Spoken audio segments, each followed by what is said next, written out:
Welcome back, Racing Addicts fans. Yes. Chase Briscoe is still on the gas. I mean, to be fair, I think everybody wishes they had 2 more inches. Get down, bad boy! We're all going to be in debt. I don't know how we're going to do this. Smash that like button, like Brad smashes people in the chart. Yeah, there was undisclosed liquid. So you're going back to the The door center numbers. number. Where's my Swifties at? Oh my gosh. Ding dong.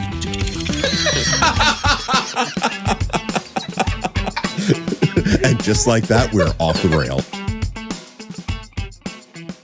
Welcome back, ladies and gentlemen. Another episode of the Racing Addicts podcast. We are the home of the bias from the A to B Media Studios, and I am joined by my good friend, the sweet, sultry Kevin.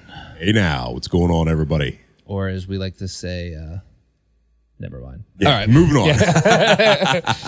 Yeah, the filter kicked in right there. Yeah, you got to listen to last week to know what that one was. Yeah, I was gonna ask a follow up on that. Like, have you talked to David's neighbor? Have things progressed forward? Like, I didn't get a chance to make it back over there yet. I'm telling you, I think there's something there. There might be. I mean, hey, and no fear of getting pregnant. Just saying. Yeah, that was the biggest concern I had. Yeah. Oh, get right up on that 401k, baby. That's right.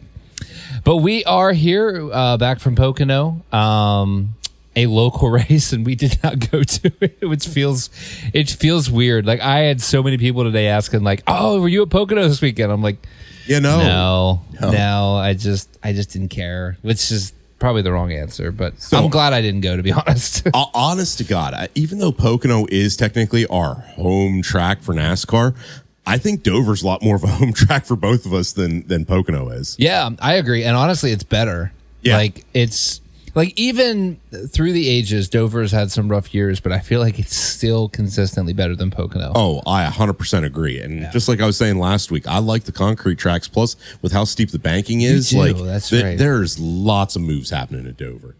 You're not wrong.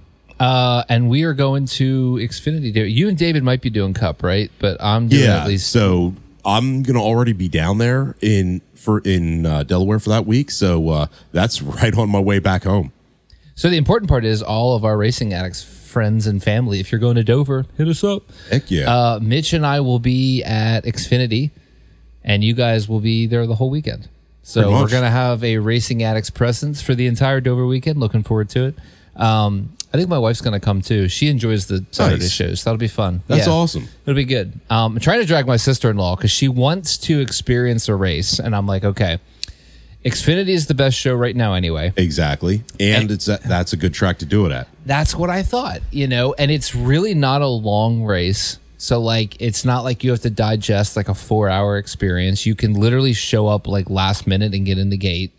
And it's a track that there's going to be action at both ends of the track. It's not going to string out and then have like a lull for however long until the next tire blows or whatever. You are not kidding. And that's why we love Dover. So I'm excited. So Dover is the home of the Racing Addicts. Let's just declare that. 100%. Yeah. I agree. That's a good win right there. So we're going to dive in. Chase Briscoe won yesterday while saving fuel. Yeah. If you listen to their team radio, they were saying he was short from the moment they dropped him off the jack and he took off before he was supposed to. Yeah. I mean, that is not a good thing. Do not want to do that. Highly recommend not doing that, actually. Well, and it was funny listening to Briscoe's radio and Hamlin's radio just because, they're both part of the same team, but two starkly different strategies. And Hamlin was like, yeah, I definitely have enough. Briscoe's team's like, yo, you better be on max save. And yet he still drove away from the field. Well, we're going to get into that, but we'll start with so let's start with sort of rating the race. We do that every week. What would you, and I'm torn on this, to be honest, what would you rate Pocono? Oh, I'm going to give it a 4. And that's... Yikes! That's giving it a push. Ooh. Oh, all right. You don't make me feel so bad then, because I was going to give it a 5. Okay. And the only reason I was even going to give it a 5 is because I felt like there was parts of the race that I thought were good. Like, I thought the racing from like 4th and back was decent. Like, not barn burner, not like writing home, I'm buying tickets next year kind of racing, but like respectable. But man, the nail in the coffin for me was the top 5 cars finished how they exited turn 1 after the last restart. So for the last 20 laps of the race, which by the way, the leader was saving fuel, nobody could pass. Yeah. And that's a problem. So I have this strong feeling about Pocono, and I kind of alluded to it last week that it was not a great track. I hate to be the downer guy, but basically if you started on the front row and had a good restart, it was yours to lose. Nobody could pass, and as soon as they got 2-3 laps into a run, they were strung out far enough that he was pretty much safe. Yeah. Whoever it was. And it doesn't matter if it was Xfinity, Truck, or the Cup Series. It was all the same. Yeah. Yeah, and I feel like Xfinity was probably the best out of the grouping, which big shocker. That's a weekly statement, but yeah, no, I get it. It was not a super exciting race weekend. I mean, they sold out. Congrats, that's good. But but at a track that is abysmal, like, there's no good place to sit at the track. I've been to Pocono before, and literally you can only see what's right in front of you. You can't see the whole track, and that track's just large enough that you don't know what's going on over here or over here. You only know about the straightaway in front of you. Yeah. And I've struggled with that because I've tried so many different places sitting there trying to figure it out. And it's like you have to make a sacrifice. Yeah, pretty much. It's kind of like, what do I care the least about seeing? So it's just not great. Well, and something else about Pocono is it wasn't a tire wear issue. It was brake rotors from heating up and cooling down too much, getting brittle, and then cracking. That was wild. That shocked me, honestly. I did not feel like this was a brake heavy track, but well, clearly. I mean, the fact that there's very little banking and the speeds that they are going. I mean, Pocono, the one homage I'll give to it is that it has the longest straight stretch in the series, in the circuit, Over a mile long. Yeah. Most people don't know that. So it's legit. They get Helen going down through there, and you got to will her down for the flat turns, Yeah. That is true. I mean, what was crazy is watching 2311, the entire organization have issues. Blow brakes. Yeah. That feels like I always think of like the Monday morning conversation. Yeah.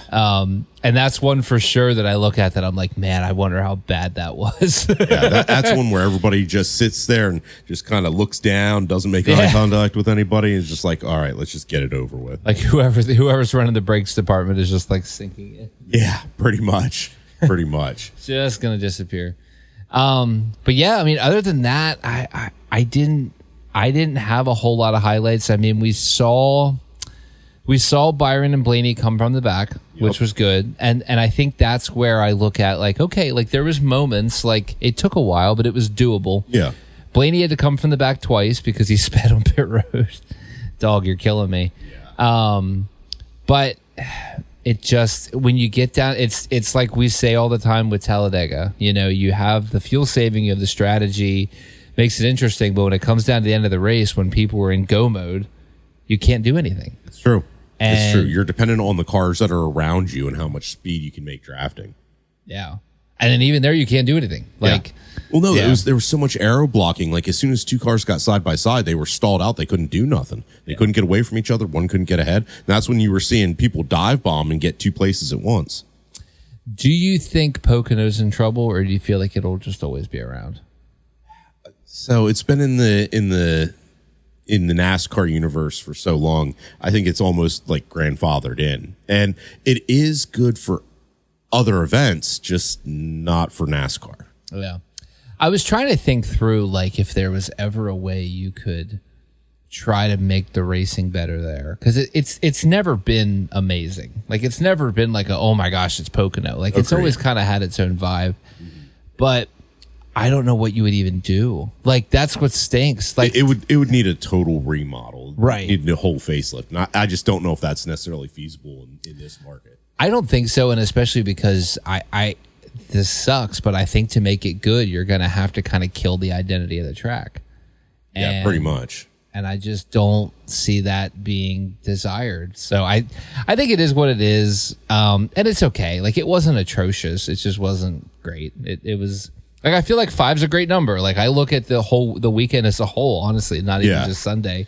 And for me, I'm like 5. Like, it's just things happened, and can we at least both agree that NASCAR doing away with that double race weekend at Pocono like they did a couple years back? Yeah. That was especially, remember they used to be like 3 weeks apart. Yes. Like, it made no sense at all. Like, yes. I'm so glad they got away from doing that. That was terrible. Well, and some of these tracks, when they only have one weekend a year, it's so much easier to stomach. You know, like I saw all the people last week during the Mexico race that were like, man, I wish we were at Richmond. And I'm like, shut up. Shut up. Yeah, that's Richmond fair. hasn't been good in like 15 years. Like, well, we're good with one a year. For the lower series it is, but that goes with pretty much every race. Well, even Xfinity is stale at Richmond. Like, I don't know. I just don't love. I think that track would benefit from a facelift. I think a little bit. I understand everything costs money, but I think a little bit of effort, you could make Richmond a banger once again. I really do. So I can remember whenever I went to Richmond, I was a kid and it was the night race. Dude, that experience, because they had the custom paint jobs for that one-off race.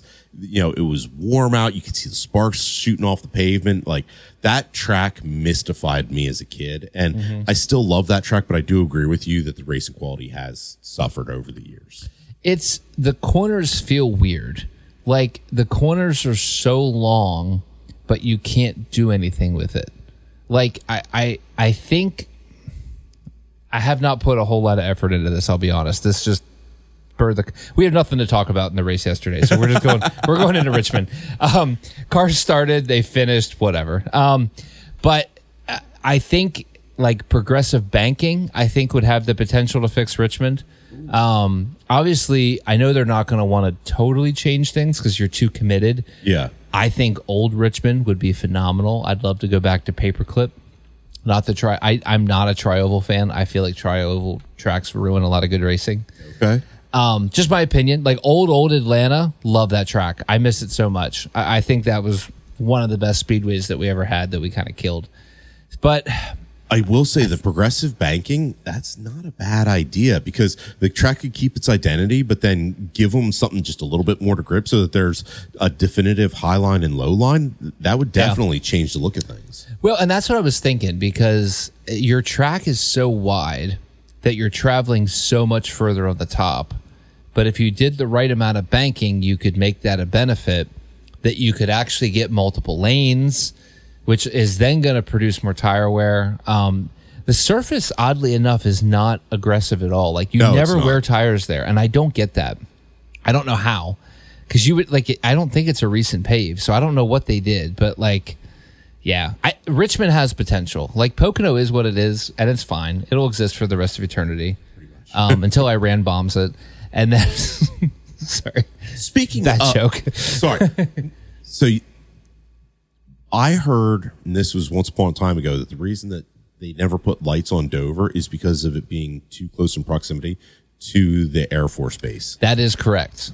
Everything I've been told, that is accurate. So that, I get it, but it also makes me sad, because I always felt like Dover would make one hell of a night race.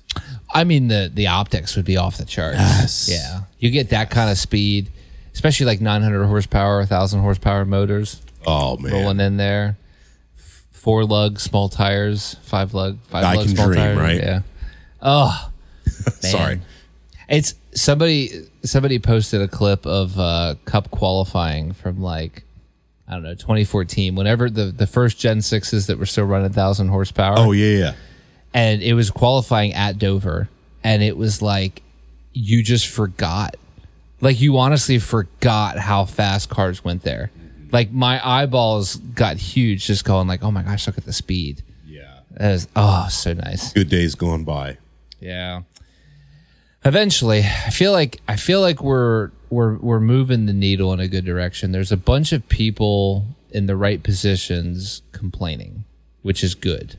And if nobody, I don't know if you've listened to the Mark Martin interview with Kenny Wallace. Fantastic. I mean, obviously, you look around behind me, huge Mark Martin fan, nothing new. Well, and Kenny always is a good personality. He's such a good interviewer. Like, Yes. even when I disagree with Kenny, I love him because I feel like he just is so good in that role. Well, and he's so charismatic too. He's got such a big personality, Yeah, he and is. he's so likable. Yeah. You know? No, I completely agree. It's good. It's good. Xfinity Series. Dale Jr. is officially a winning crew chief in the Heck yeah. NASCAR. Yeah. Yeah, Very and he was definitely getting a lot of spotlight over it, and I think he was getting a little uncomfortable. What do you think? I don't know. I felt like he was eating it up. Now, I will say I watched 2/3 of the race yesterday with the volume off because we were at a family function. I just kind of had it kicked up on the phone. But it was. He will get, because like the podcast and everything this week are just gonna milk the crap out of it. Definitely. Like, well, it was funny because Steve Letarte was like, "Hey, you got a great record right now. You don't want to mess that up." And it was just kind of funny listening to them banter back and forth talking about they're it. so dang good. Yes, they Oh my are. gosh, they're so good. So I got an ice cube. Got one extra ice cube for my undisclosed liquid over here. But Xfinity was decent. I felt like you had the drivers for sure had more options. Unfortunately, Allgaier just stepped on it, man. I mean, it hurt. It hurt to watch it because he was in the position where I legitimately thought it was going to be the 7. Like, the 88 was good, but I thought winning speed was going to be between the 7 and the 17. Yeah. They seemed like the 2, and they both started on the front row. I was like, all right, this is going to be like the battle, and Justin just blew overdrove it. So Just frustrating. overdrove it. But hey, that was good on both of their parts to not wipe out the entire field. That was impressive because was. that should have been a wreck. Yeah. Yeah, they both gathered it up. I mean, yes, they lost, 7, 8, 9 spots, something like that. Chase especially. I think Allgaier only fell 4 or 5, but Chase stopped it from being a bigger wreck. Yes, he did. The 7 lifted, otherwise that would have been massive. And unfortunately, I think he fell to 14th, and I think he got back inside the top 10. But He did. He doesn't care at that point. He's there to win, nothing else. Yeah. Points don't mean anything. So, but yeah, the Hendricks / JRM Chevys were freaking fast. Yes, they were. Nobody else really had a candle to them. No, I didn't think so. And I love, again, watching. I'm sorry, and this is going to sound petty. JGR sold themselves out this year by taking all the pay-for-play drivers, and every week it is just so satisfying to watch them suck. I agree. And get beat by JRM, who has built a phenomenal driver lineup. And it just warms my heart. I can't help it. I agree with you 100%. I dislike Joe Gibbs. I think they teach all their drivers to be dirty. But they really do. There's something in that culture that Chris Bell is the exception. Exactly. But he's the only one that I wouldn't consider dirty. I wouldn't necessarily consider Briscoe dirty, but he didn't come up with Gibbs. And I think that's also a difference maker too. Well, and Briscoe is still really good at driving over his head. So it's he almost gets an honorary, an honorable mention for dirty driving, just unintentionally. I mean, that's sort of fair. He's pretty good at that. So, but no, Xfinity was great. I loved it. The truck race was actually pretty good. I thought the trucks were better than Cup this year. And there was a little bit of I don't want to call it a scuttlebutt because I was happy with the result, but little bit of an issue there coming to the green. That was interesting because I took a very very opinionated stance out of the gate because from watching on TV, Hocevar clearly jumps. Yes, he does. I shouldn't say he jumps. No, but he was definitely a good half car length ahead and then just rolled. Right. He for sure launched first. Yes. No question. Yep. But hearing from Lane after the race was a little more interesting because apparently Lane did not realize that he was the control car. So I guess in reality, Hocevar probably shouldn't have been penalized. But the thing is, you can't just go. Yes. And especially because I know the rule, and I think Pockrass did clarify this, at the end of the restart zone, if nobody has gone, then it's just go. It's free reign. Yes. And it's if Hocevar would have just waited another 2 seconds, he was done. Now, I think Lane was winning regardless. Agreed. Yeah. Okay. Yeah. But isn't it interesting how the ruling went with NASCAR this time? Because this happened earlier in the season between Larson and Blaney, if I'm not mistaken. Last year at Indianapolis Motor Speedway. I remember that fondly, yes. Yeah, there we go. And funny how the rule was different this time than it was last time. And I think that benefited, not that I'm saying NASCAR has favoritism, but I believe that benefited Larson immensely. And that may or may not have been the Indianapolis race where Larson was driving the 5,100 mile or 1,100 mile Hendrick car special paint scheme, et cetera, et cetera. Yeah, and they delayed the race to make sure that he got there in time. It just felt a little weird. And like, it wasn't even close. Like, he launched so early, you know. Yeah, so... I'm sorry. Hey, Blaney fan, I'm still bitter. I think he got robbed, you know. I agree. And that was the same race. I don't know if you remember that Ryan Preece, I think, was beached on the backstretch. And he was beached for, it felt like half an hour. I know it wasn't that long. They waited to throw the yellow. They threw the yellow the second the 5 crossed the start-finish line to take the white. And then they're like, oh, we thought he was going to get going. And I'm like, shut up. Yep. Just own it. Like, I remember. I'm still a little salty about it also. Yeah. But I felt like their call... I thought their call was better this time. Yeah, because I did that's too. the way the rule should have been in the first place. Right. And I'm not saying that just because it would have benefited Blaney, but honestly, I mean, that car was not on the front row. It should default to the other car that was up front. Right. And shame on Layton for not knowing. Like, that's on Lane for sure. But like, Carson was still wrong, you know, and so I think the penalty's right, and I'm a Lane fan, so like I understand. Maybe I won't be taken. If nothing else, it was at least going to be an exciting finish. Because Lane definitely had more of a long run truck, and Hocevar was definitely a lot faster out of the gate. Oh, for sure. And it was like every run came down to, I mean, and this feels like the entire truck season so far, but every long run came down to the 11 or the 34. That's the truth. Yeah. And so I just, once the 11 was out of the picture, like in my head, I knew no matter how the restart went, Lane was probably going to win. So, like, I was excited regardless because I like Lane. He hasn't won yet this year. I think he's an incredible talent. Like, I'm excited to see him go through. Ford would be real stupid to let him go out of their network. But it would not be uncommon, unfortunately. Yeah, I mean, Zane Smith. They got lucky. They got so lucky with Zane Smith. And the problem is, I think if he was in the 34 car as opposed to being in the 38, I think that would actually make a difference.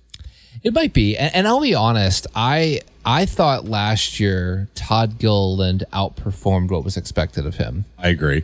But this year he's the exact opposite. Exactly. And I had the exact same thought where I was kind of shocked. Like going into this year, I mean, I was really excited to see what Front Row did as a whole going into this year because they had, I feel like, one of the biggest dynamic shifts during the offseason of all the teams. With that.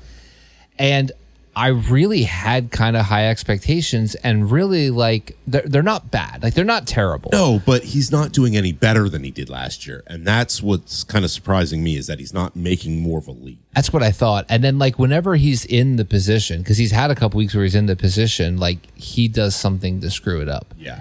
And now, that's been a little disappointing. I mean, he is still a young driver and he is still trying to learn. So maybe we're holding him to a little bit more rigid standard, but at the same time, when you come into it with having as much success as he has, you expect him to perform at a certain level.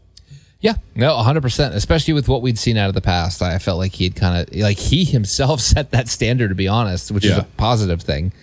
But yeah, but Zane Smith, I think if you look at Front Row Motorsports from a 10,000-foot view.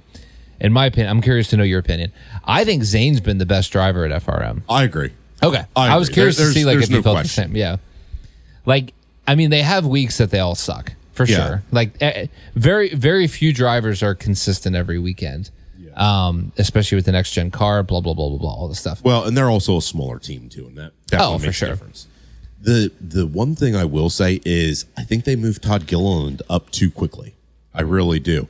You know, he showed that he had some skill, but he didn't really have that development process in the Xfinity series. Yeah, and I noted that is more and more common. But man, I get that the Xfinity cars drive nothing like the Cup cars. Like, I get that, which thank God we kind of talk about that on a weekly basis. Yeah, no doubt.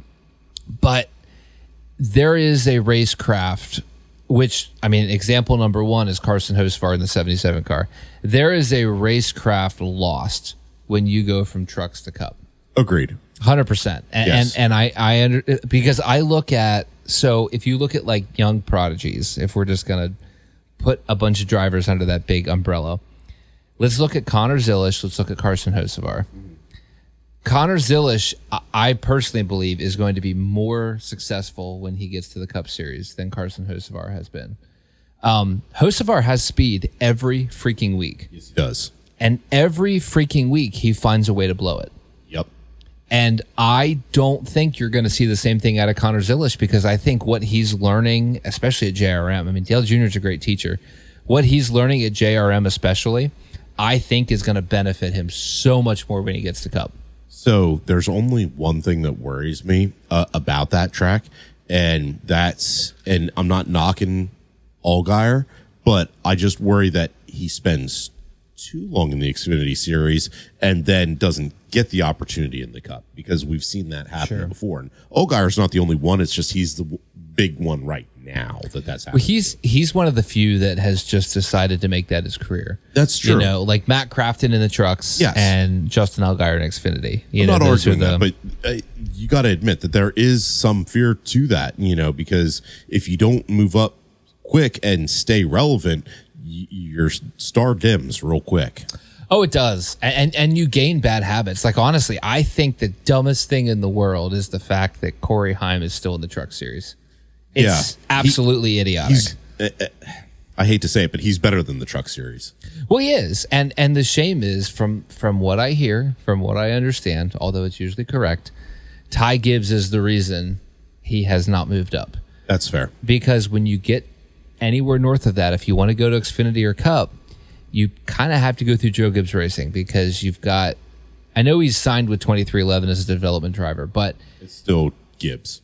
It is. And Xfinity Series, like, we look at these garbage drivers, and I'm sorry, but you look at these garbage drivers they have driving their Xfinity cars right now that are qualifying top 5 and wrecking every single week.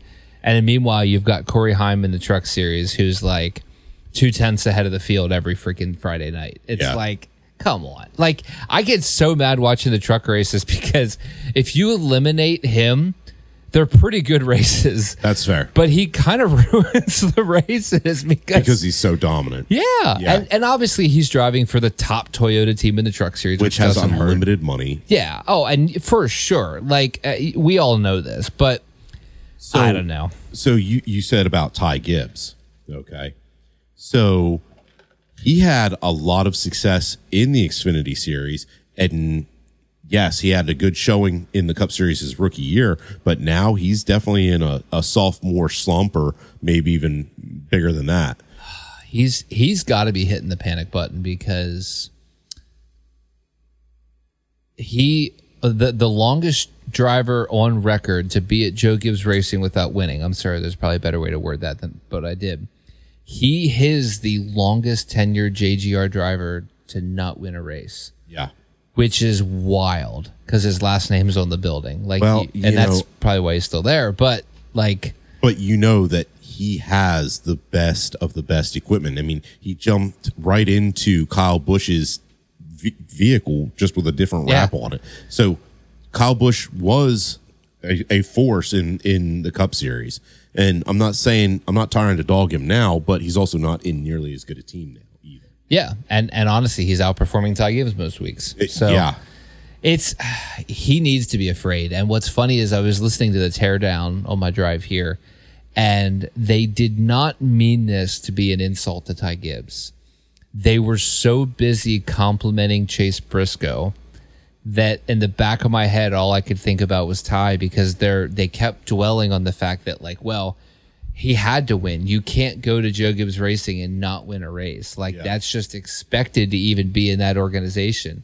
And the whole time they're kind of talking up Chase Briscoe in the back of my head, I'm thinking of the winless streak winless, zero wins at all out of Ty Gibbs. And it's like, wow, like he's got to have, if he doesn't win this season, I think you have to have real conversations. So that's exactly what I was just about to ask you is if he doesn't get a win the rest of this season, which based off of how he's been driving, that's a tall ask at this point. I mean, 100%. How long do you think he's given a buffer because of his last name? If his name was Corey LaJoie, or if his name he'd was be out by the end of this season, or he'd have another season yet? If his name was not Ty Gibbs, this would be his last season. No kidding. Gibbs. Oh, I mean, I think so. You look at they were good. The rookie year he was decent. And then last year he was phenomenal up until the playoffs and then disappeared. Yeah. And then this year we've seen maybe 2 good races out of him. Yeah. And you just, I don't know. I mean, we've seen drivers get fired from their cup rides that have better stats than Ty Gibbs. That's true. That's true. I just, and honestly, have wrecked less. Corey LaJoie constantly gets crap for his track record at Spire. But if you compare Corey LaJoie's seasons with Spire to Ty Gibbs's, there's not much difference, I bet. There really isn't. And again, we're talking about a Joe Gibbs racing car versus Spire, which Spire now is basically Hendrick, but this was before that alliance. So it's I don't know. I mean, it's wild to have the thought and go down that rabbit trail. So if he would end up losing that ride due to non-performance, we'll say, do you think Corey Haim's then who they replace him with? Well, so there's a couple issues. I think you look at Austin Dillon has never lost his ride, and I think it's the same reason that Ty Gibbs will never lose his ride. That's fair. Nepotism is a thing. And when your name's on the building especially, you get so much more grace. And I mean, I invite anyone to challenge me on this, but I stand by that. If his name was not Ty Gibbs, this would be his last season in the 54 car. 100%. I don't know that you could convince me otherwise. I think Austin Dillon's the same exact thing. And the other issue is Corey Haim and Ty Gibbs butted heads when they were in ARCA, which big shocker. Yeah. That's a whole other conversation, not even going into. But basically because of that, the statement has been made multiple times that Corey Haim will never drive for Joe Gibbs Racing. Really? Yeah. Okay. Which honestly, if it was not for that feud, 100% Corey Haim would be in the JGR Xfinity car right now. I have zero doubt in my mind. Zero doubt. Yeah, that's saying something. It is, especially when your organization sucks. I'm sorry. The JGR Xfinity program is trash. Trash. Get William Sawalich out of that car. Oh my gosh, he's awful. Yeah. I mean, he's good in ARCA. Maybe you need to, Well, we've talked about it. You can't measure ARCA when there's one competitive car in the field. You could be competitive in ARCA driving a JGR car. I'm kind of convinced of it, But yeah, Haim found a way to lost a race again. They had a tire go down. You can make your own assumptions what happened. Moving forward, and honestly, this is the part that I'm a little more excited to talk about, and I'm disappointed David could not join us because his colored commentary, I think, was going to be very entertaining in this. But we got to see how do you word this nicely? We got to see the fallout out of Mexico City last week. Fallout is a good way of putting it. Okay. Yeah. I'm trying to not express my opinion while expressing my opinion. Because we saw Carson Hocevar get fined $50,000 for calling Mexico City an S-hole, in his words. And then Tab Boyd got fired from his team for honestly, I didn't see anything even wrong with his tweet. I don't understand how one came out of the other, where he got mugged or hustled, whatever, insert here. And he was frustrated and he went to Twitter and essentially said, I'm sick of pretending that everything down here is great. This area sucks, blah, blah, blah, blah, blah, blah. Yeah. and got fired from it. And so that just makes me wonder, was there something already kind of going on behind the scenes with the team? Well, you got to think that, but I'm going to put a little bit of my Alex Jones tinfoil hat on here, so just embrace it for a second. Let me have this. There was such a controlled narrative. There was Mexico City 100%. That you like. So every week you have people complaining. Yeah. Like that's nothing. Like drivers alone. Like drivers diss tracks, they diss the package, but like. Anybody that said anything bad about Mexico City, it was like crucify them sort of response, which I did not understand. And there was issues, you know, and especially like half the garage got sick last weekend. Yeah. A third of the garage is still sick. Brad Keselowski even made a tweet yesterday made a comment about, well, most of the drivers were even sick still this weekend from Mexico City. Yeah, because you get something like that, you know, it takes a while to get it out of your system, and then just to get back to what your normal is, you know? Right. And not only that, there are issues in Mexico. Yeah. There is a lot of areas that are cartel run and cartel driven. Yeah. Because of that, security is a big deal. Now, is it the doom and gloom? I don't believe it is, but I do believe there's issues to the point where, I don't know if you saw the picture, but like the haulers literally had to be escorted through areas of Mexico with like armed cars. No kidding. I didn't see that, but I don't do much on social media. So. Okay. I saw some pictures, like legit pictures circulating. That's crazy to me. Right? So like, we can't be delusional to the fact that there is issues down there. Yeah. But every single person that spoke up like got burned by somebody, and it just felt so bizarre that there was this like overly controlled narrative, like how dare you dare question us going to Mexico. Well, I mean, greed knows no bounds, and you know, NASCAR holds all the chips, so of course they want to control the narrative, you know. Now the interesting part this week is all of the issues that came down were team level. Spire fined Hocevar. Hayek, which is the dumbest team name in the world, fired Tab Boyd. Yeah. But were they getting pressured? Like that's where you just don't know. That's what I wonder, honestly.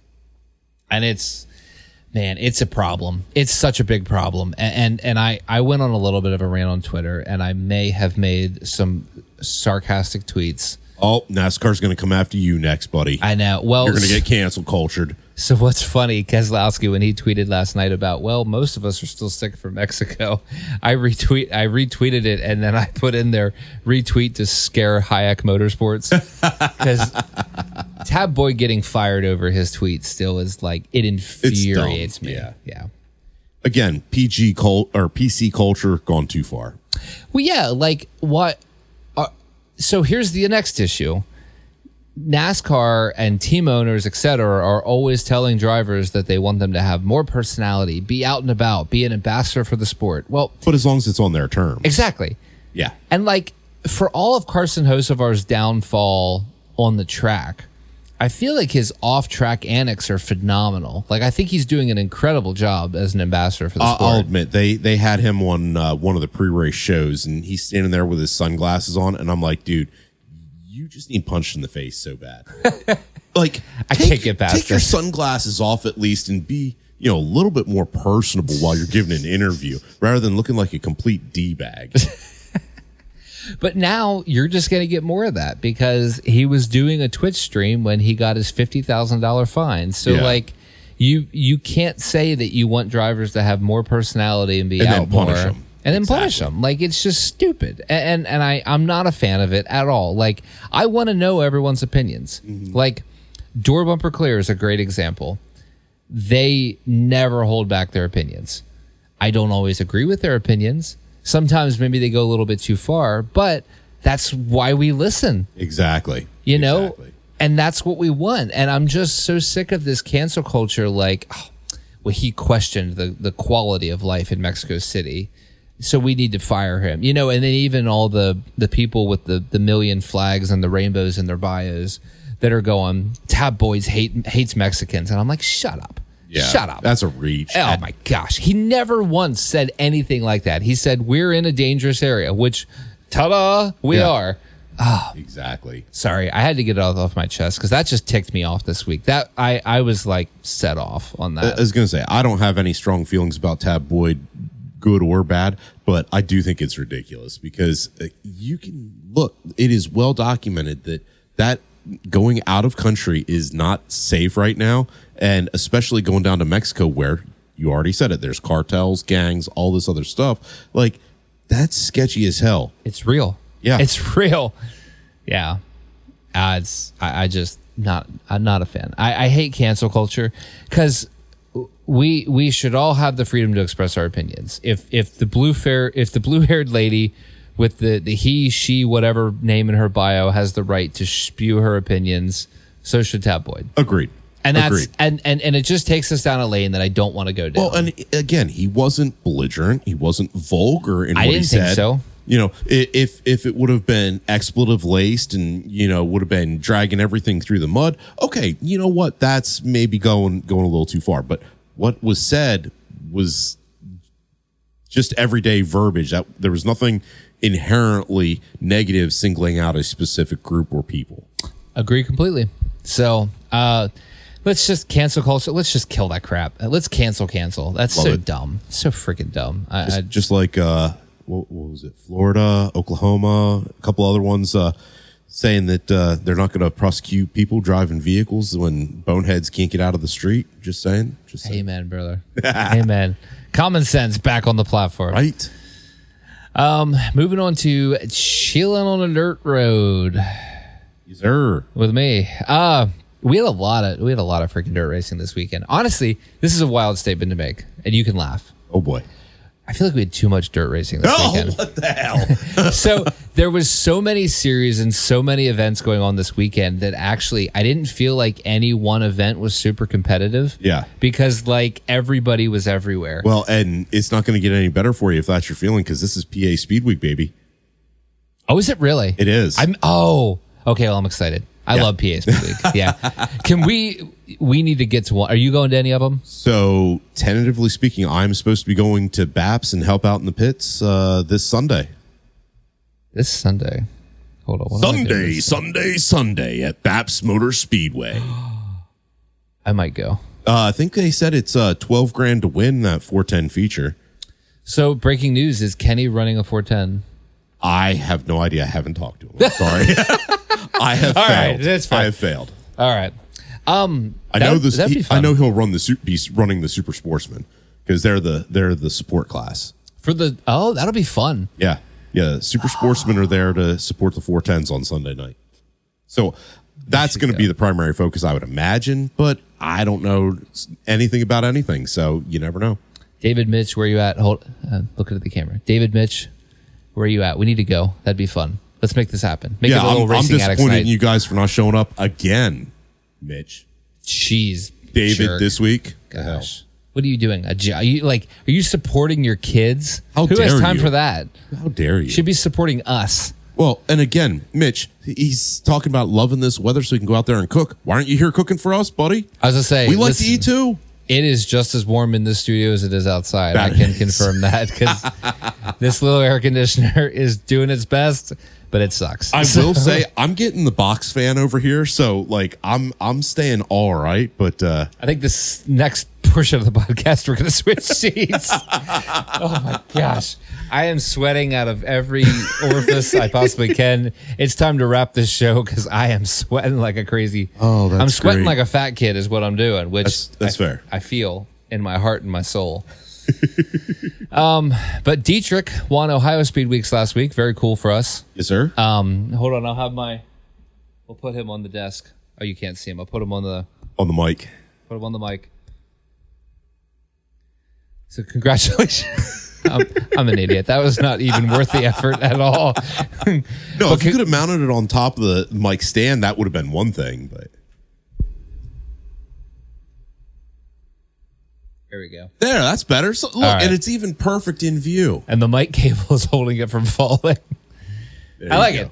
So congratulations, Danny Dietrich won Ohio Speedweeks. He found every way to give away the winning the race during the week and finally won the last race of the week and also won the points for the week. And what's funny is he is apparently also leading the point standings for the All-Star Series, which is funny because he's not running the series, but they had so many events involved in this week. That's awesome. Yeah, so that's awesome. That was cool. Big Danny Dietrich fan. And JT Ferry, which is not a name I know. I think he's a lower end, but I don't know if you got to see this wreck at Port Royal, took a vicious hit at Port Royal. So I'll admit I did not see it. I caught a few of the recaps from Flow, but I did not see that one specifically. I'll have to send you the clip, but it was brutal. Like it was one of those that you go, oh crap, too. And he ended up getting transported that evening for medical evaluation or whatever bull crap they normally say. But thankfully, it legitimately was just like they wanted to check him out. I mean, that's a good thing. Better safe rather than sorry. I mean, you didn't want to have a slow bleed in the head and have it kill you overnight. He ain't kidding. Well, Junior goes on all the time about how like concussions were ignored for so many years. Oh my God, yeah. The progress we've made, like good progress we've made on that. So definitely. No, so very glad to see him walk away. And then we just had so much race. Williams Grove had the stadium lights go out. Yeah, I saw that. I saw that in the one recap. Like, are you kidding me, Williams Grove? What the hell? That was wild. I did not get a chance to see the race. Sorry, there's only so much racing you can watch at a time. That's fair. Plus, you got a wife and kid that you got to take care of. So, The World of Outlaws were at Huset's, and they raced, I think, 3 nights. And Buddy Kofoid won the big payday, like big, like $325,000, I think, is what he won. That's always a help for the race team. Oh yeah, honestly, I'm really bummed I didn't get to see it. The race started later because they're 1 or 2 time zones over. So the race was further behind, and I had such a long day, and I just could not. I tried so hard to stay awake Saturday night to watch it, and nothing. Yeah, I was out. So yeah, exactly. But it was good. Did you get to see any other dirt track racing this weekend that I missed? So again, I kind of catch the recaps. So okay, that's fair. Oh, that's right. You do not believe in streaming. So again, it's because I have a very hands-off stance with the internet. Alex Jones, ladies and gentlemen, sitting right next to me in the studio. Oh, goodness gracious. So race of the weekend. I'm probably going to go Xfinity, which is not, I guess, that huge of a revelation. So I'm torn between the trucks and Xfinity. Yeah, that was honestly where I was. Because, I didn't feel like there was no race that, unfortunately. None of them stood out, especially. The Outlaws probably was amazing because Huset's is a very good track. But I didn't get a chance to watch it. So, unfortunately, they came off the radar for me. Yeah. No, like I said, the trucks weren't bad. Xfinity wasn't bad. And the Cup, well, you would have been better off mowing the grass or taking a nap. Yeah. Welcome to the Can't Pass Gen 7 Cup car.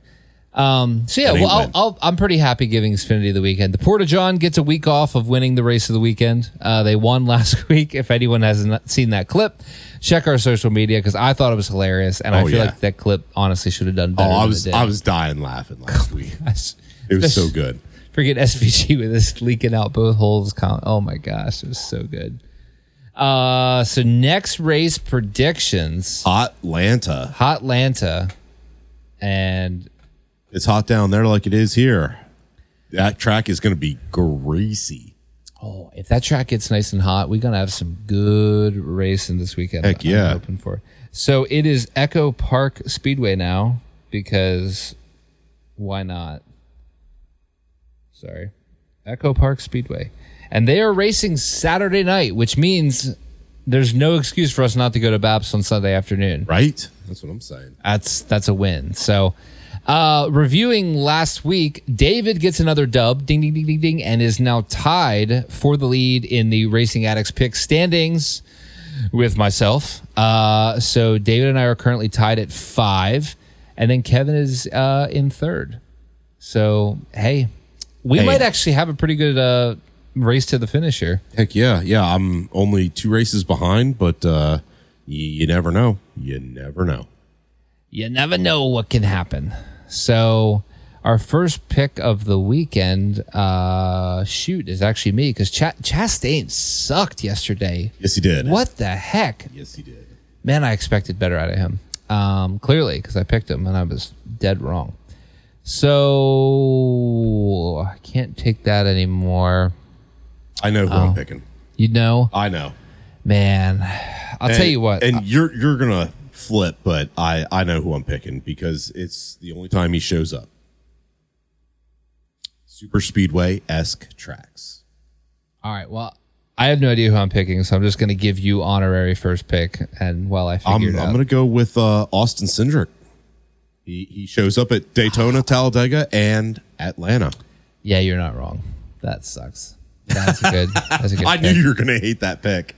I was thinking Logano, but he already won one race this year, and so the odds of him he's winning a second done one, until playoffs. Yeah, he'll show up at Phoenix and walk off with another freaking championship. That's right. Oh, it drives me nuts. I'll tell you what. Did I pick? I think I still have him available. I'm gonna go with Clyde himself, Chase Elliott. Okay. So now, which one of us gets to pick for David? Can we just? Oh wait. Yeah, let's do this. All right. Rock, paper, scissors, shoot. Boom, baby. You win. All right. So you're picking. I'm picking. Who's David going with this weekend? Oh, David. How mean do you want to be? I mean, that is a good question. He still has Cody Ware available. I'm just saying. That would be good. That would be funny. And while you're thinking, we're going to honorary just give Mitch Corey LaJoy this weekend. That's because right. Corey LaJoy is racing, so I feel like he's earned that. Yeah, we're just gonna give it to him. he's a quasi team member to RFK this week too. He is a quasi, and so is Cody Ware. So I feel like you just need to pick. Right. Let's see here. I'm just looking. I'm looking. So I know David's going to flip, but I'm going to give him Hocevar. Man, so it's funny you mention that because we are. I didn't do it to be spiteful. It's just Hocevar does show speed every week, and that's not someone who's usually on David's radar. No, and it's a fantastic pick. So it's funny you say that because this weekend also starts the in-season tournament bracket challenge, which I did send you guys. I saw that. And I did not prepare mine, so don't worry. Mine's not prepared yet either. Excellent. All right. So what we're going to do, this is our promise as the Racing Addicts. We are going to complete it before this weekend. That way we as a team will go into this with a bracket. Last year, it was so bad. Last year's bracket, I think the last week, or no, it was by the second week, I think we were all done. No kidding. All of our brackets were toast. Like, it was so bad. This week, we're going to, I almost called it Atlanta. We are going to Echo Park Speedway. It's going to take me a while yet to get that right. And then we're going to 2 road courses and ending it over. Yeah. So this bracket is going to be complete dog crap. Oh, it's going to be so tough to pick. It really is. And this, honestly, and I don't mean this completely as an insult, but this is a bracket that like Ricky Stenhouse could win. Like, that's fair. Because if you're like 15th-ish every week, you might win this thing. Yeah. Like, because it's kind of a crapshoot. So, it'll be interesting. But Blaney's head-to-head this week is with Carson Hocevar, which is why I laughed. Denny Hamlin's going against Ty Dillon. I was trying to look. Keselowski's going against Kyle Busch. So Kes honestly has a pretty good shot. Yes, he does. Kyle's probably going to be pretty good at wrecking himself. Nemechek and Barry, which is going to be tight because Barry's got speed, but he can't seem to finish a race. I was going to say I'd take Barry on that one. I think so too. That's why I wore my Wood Brothers 21 shirt. I like that. Though it's a Harrison Burton shirt. I wanted to buy a Barry shirt, but they didn't have anything there at Penske. And we just I'm still disappointed. I had to buy it online. Yeah, we never made it to the Wood Brothers shop, but I'm still sporting the Wood Brothers with this shirt. As you should. We got Bowman Logano. That's going to be tight. That is tight. We got Wallace Suarez. Yeah, I would tend to agree. We got Elliott Dillon. Oh, that's a no-brainer. That should, unless something happens, that should be Elliott all day. Yeah.